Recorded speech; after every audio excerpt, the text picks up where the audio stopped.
So today I'll be talking about red flags in pre-laser vision correction workup. This, in my opinion, is the most important part of refractive surgery because uh, the purpose of this is to find the right candidate who is right for refractive surgery, and more importantly, who is the right candidate to reject. That is much more important. So, what is a cornea that is predisposed to post ectasia? It is a cornea that is already destined to manifest ectasia.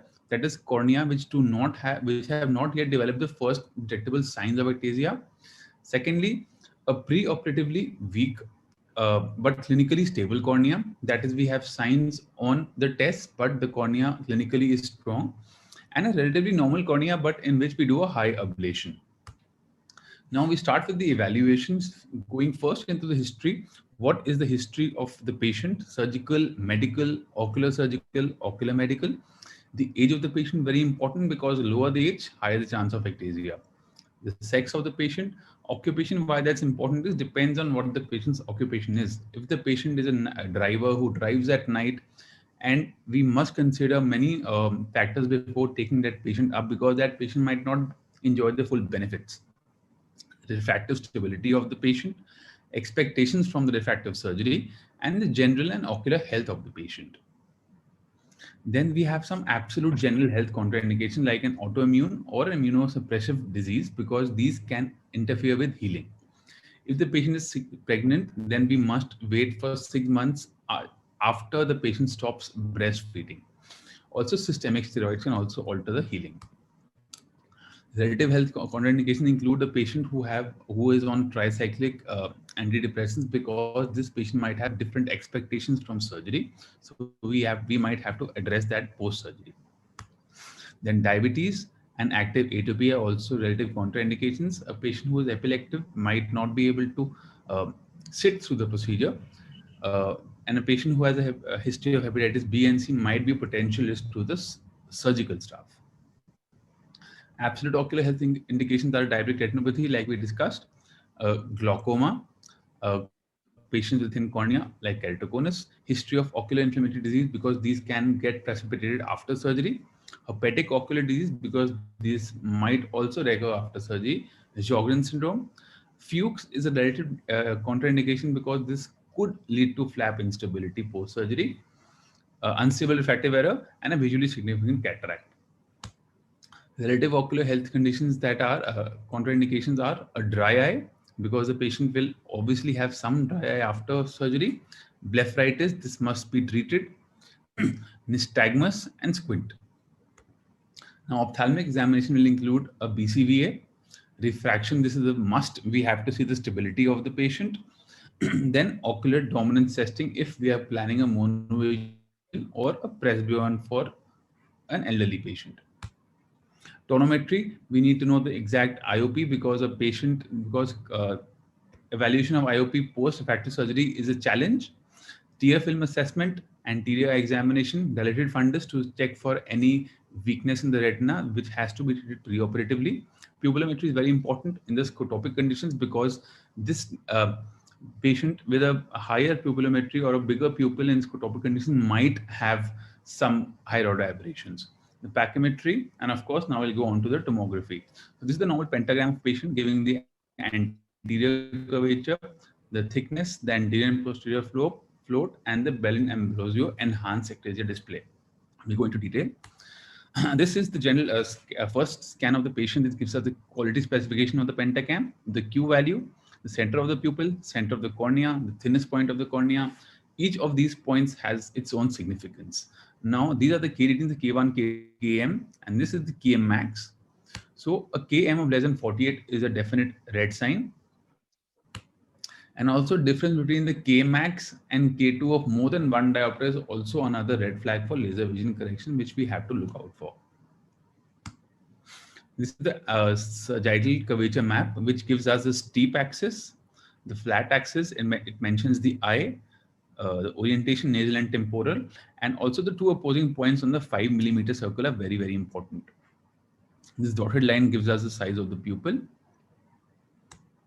Now, information we can get on the curvature map is the keratometry, the K1, K2, Km, and the Kmax. the corneal apex and the pupillary center, and the pattern of the of the curvature, that is the IS, that inferior superior or superior inferior asymmetry. This is the normal symmetric bow tie with the rule astigmatism. This is a normal symmetric bow tie with an against the rule astigmatism. This is the bow tie with an oblique astigmatism. A skewing of more than 30 degrees is described as abnormality. This is asymmetric bow tie with a skewing. This is asymmetric bow tie with superior steepening of more than 2.5 diopters is considered abnormal, and asymmetric bow tie with inferior steepening more than 1.5 is abnormal. These are things we have to consider. These are all abnormal features, like a junction or a vertical D pattern, a smiling face pattern, a vortex pattern, a claw pattern, and a butterfly pattern. Now, elevation maps, these are basically maps that give us the surface of the cornea in relation to another reference surface. It gives us the anterior elevation map and the posterior elevation map. So this is the reference surface, and if the cornea is steeper than this, we will have hotter colors, and if it is flatter than this, we will have cooler colors.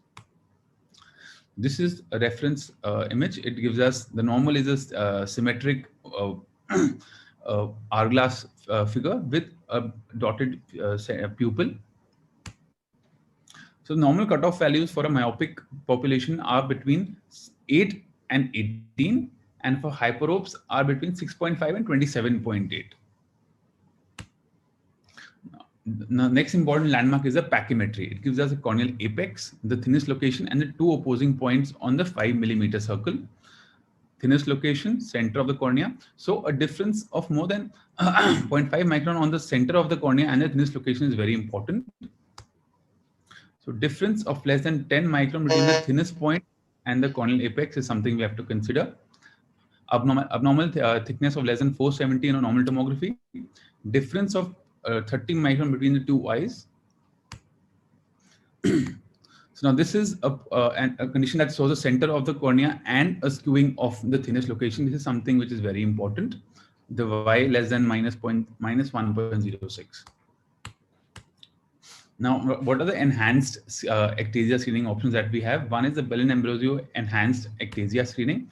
This gives us, in reference to a best fit sphere, and we have to look out for the final D value of more than 2.6, pachymetric asymmetry at the thinnest point of more than 25 microns, anterior thinnest elevation point more than 8 and 18 like we discussed, and an abnormal PTI and a CTSP, that is the percentage thickness increase and the corneal thickness spatial profile. This is separate for a hyperop population.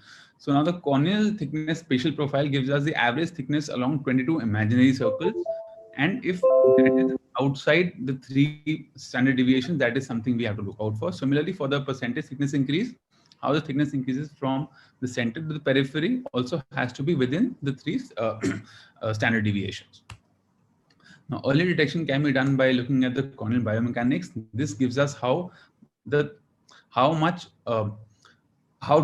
the cornea is to a puff of air. This, as you can see, a normal cornea with a 542 thickness with just a 15 IOP, whereas a cornea of 400 micron with just 5.5 milligram of mercury can get so altered by a puff of air.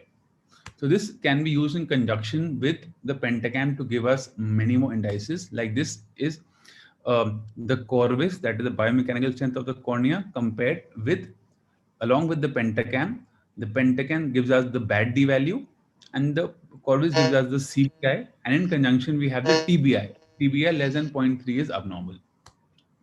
Epithelial mapping is something also very important. It compensates for stromal irregularities. Inferior thinning corresponds to thinning cornea, and it is used for screening of early keratoconus and PMC. Now, Bowman's layer thickness mapping on the spectral domain OCT is also something that is coming up. It gives us localized relative inferior thinning, because we know that the Bowman membrane is injured during refractive surgery. Now, this is, of course, something from Resteyer's, that is the ectasia risk scoring system by Dr. Randleman. It gives us the important factors we should consider, like the abnormal topography, lower residual stromal bed, young age, preoperative corneal thickness, and high myopia.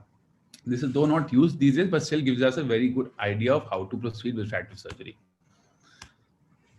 and the percentage tissue alter, that is how much tissue we are altering per se the thickness of the cornea. It is given by the flap thickness plus ablation depth upon the total pachymetry. It should be less than 40%. More than 40% is always a risk for ectasia. On the horizon, I want to conclude by saying that now what we are coming to an area of artificial intelligence, where we will not have humans sitting on the computer and looking at the pentacams. We can just feed the patient's data, and the computer will be doing the handy job for us, and it will give us patients who are at risk and patients who are good to go. Thank you. I would like to conclude my slide.